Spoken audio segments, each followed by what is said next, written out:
Bonjour à tous et bienvenue dans cette partie de la formation. J'espère que vous avez ajouté les informations correctes.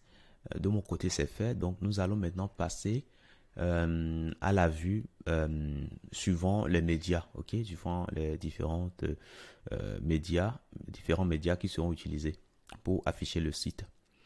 Donc, déjà, avant d'aller à cela, vous allez voir que ici, hein, le titre, on peut réduire encore un peu la taille du titre.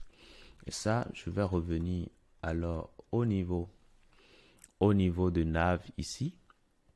Le titre, c'est ce que nous avons ici, ok, le H3 qu'on a là. Donc, c'est le premier élément H3 qui est fils direct.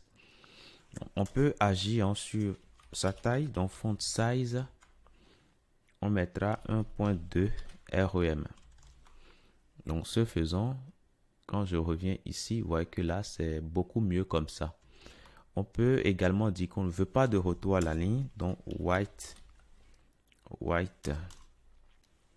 space no wrap, tout simplement pour dire on ne veut pas de retour à la ligne. Et là aussi, on va penser aussi à réduire davantage la taille. Donc, pour l'instant, si je fais ça, là, c'est bon, on tient parfaitement à l'intérieur. Et là, je n'ai strictement rien à dire de plus. Voilà. Maintenant, une fois que ça c'est bon, on peut maintenant penser à l'affichage suivant les médias. Donc, on peut simplement ouvrir notre console ici, tout simplement, avec F12 ou bien clic droit, inspecter éléments. Et là, ici, on va commencer par réduire. On commence par réduire en regardant en haut ici pour voir les tailles. Donc, lorsqu'on continue, lorsqu'on est en dessous de 1200, qu'est-ce qui se passe? En dessous de 1200, voilà, tout s'ajuste correctement et puis on voit quand même tout notre menu. Alors, lorsqu'on sera désormais en dessous de 980, on continue. Voilà, en dessous de 992, il y a un souci. Donc, il faudra penser à faire quelque chose en dessous de 992. Donc, moi, je dirais plutôt qu'il faut qu'on enlève ces deux parties-là, ok, et laisser le menu seul. Donc, du coup, nous allons revenir ici. Et ces deux parties, on va voir comment on peut les cibler. C'est plutôt nav left, si j'ai bonne mémoire. Donc, on peut revenir ici. Je ferme tout ça. Au niveau de nav, bon, nous avons nav left, nav right. Donc, c'est bien ça. OK? Donc, du coup, on va revenir ici et on descend. Alors là, nous n'avons pas les media query ici, nous n'avons pas les breakpoints. Donc, ce que je vais faire, c'est d'aller les prendre ici. OK? Puisque nous avons les breakpoints ici. Donc, je prends tout ça et je ramène tout simplement ici. Sauf que pour l'instant, on va enlever tout ceci, tout ce que nous avons à l'intérieur. On enlève tout ça. Ça aussi. Et là aussi. Voilà. Maintenant, comme nous aurons besoin généralement de ceci dans presque tous nos fichiers, l'idéal, c'est de le stocker quelque part. Donc, je vais créer un fichier ici qui va s'appeler media.css. Et à l'intérieur, nous allons coller tout simplement. Alors, media, je vais renommer media.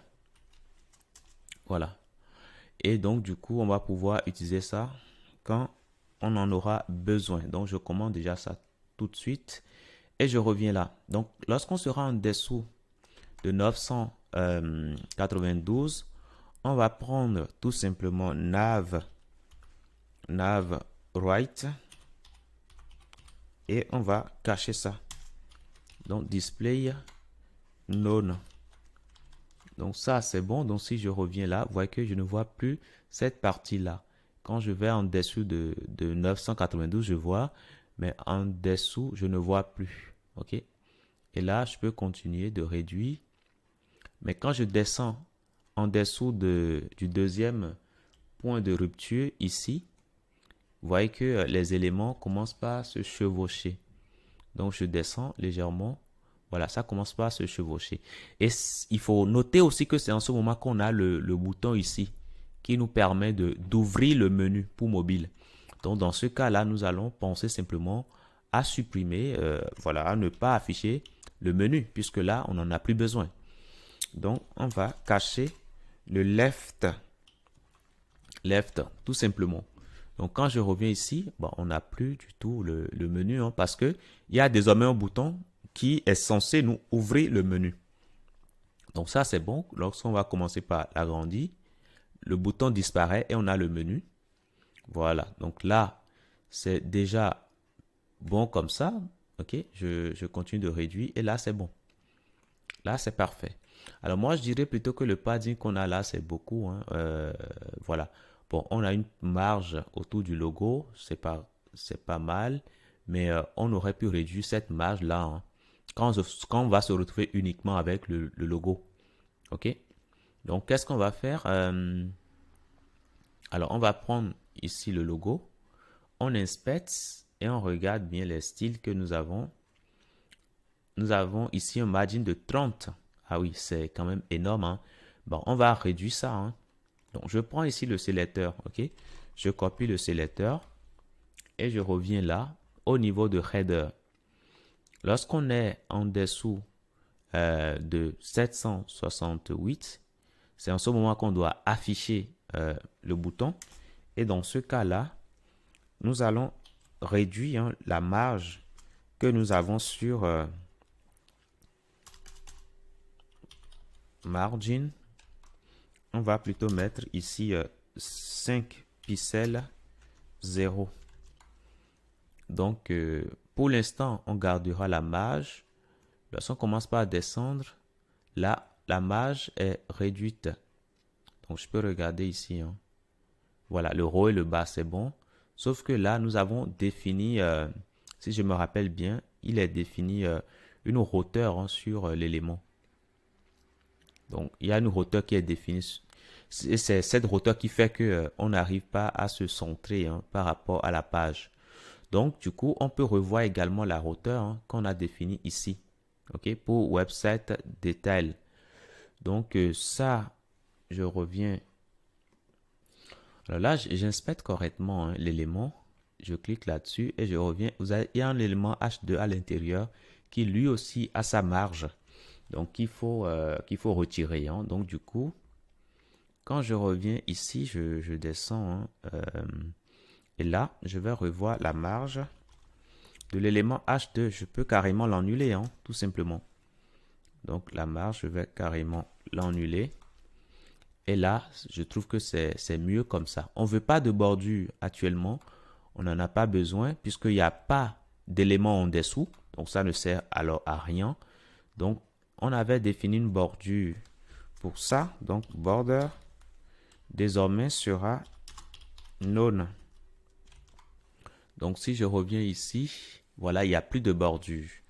Donc, ça, c'est mieux comme ça, hein, lorsqu'on va aller sur vue téléphone. Bon, je réduis tout ça et on peut choisir le téléphone de notre choix ici. Voilà, là, on a bien l'élément ici. L'idéal aussi, c'est de mettre une petite marge ici, hein, pour que les éléments ne soient pas collés comme ça au bord. Ça, nous pouvons le faire en faisant quoi? Ben, en ciblant l'élément. Donc, l'élément, c'est plutôt nav top container. Et non pas totalement ça, mais plutôt nav top, tout simplement.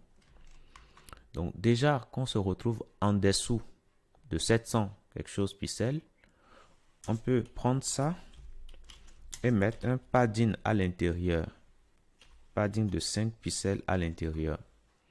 Et là, normalement, les éléments ne seront pas collés, hein, voilà, au bord. Donc ça, c'est bon.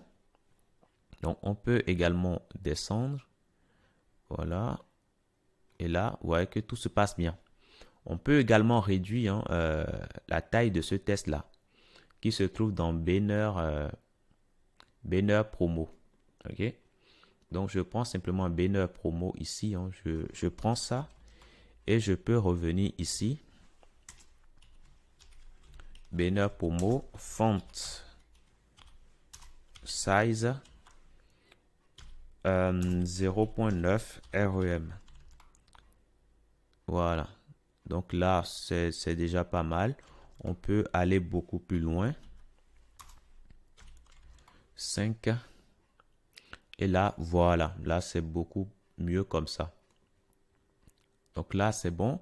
Donc, de ce point de vue, les paddings qu'on a définis, hein, on n'en a pas besoin autant, hein, mais voilà.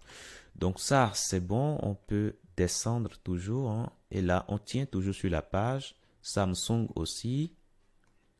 Voilà. On continue toujours de tenir sur la page. Donc là, c'est bon. Sauf que l'image qu'on a ici, l'image de fond, n'est pas visible. Nous, notre but, c'est de rendre toujours l'image visible, quel que soit l'endroit où on va se retrouver, quel que soit le média sur lequel on va se retrouver. Donc, de ce point de vue, nous allons agir alors sur le positionnement de l'image. Donc, j'irai voir ici, là où nous avons l'image. Bon, je peux réduire tout ça.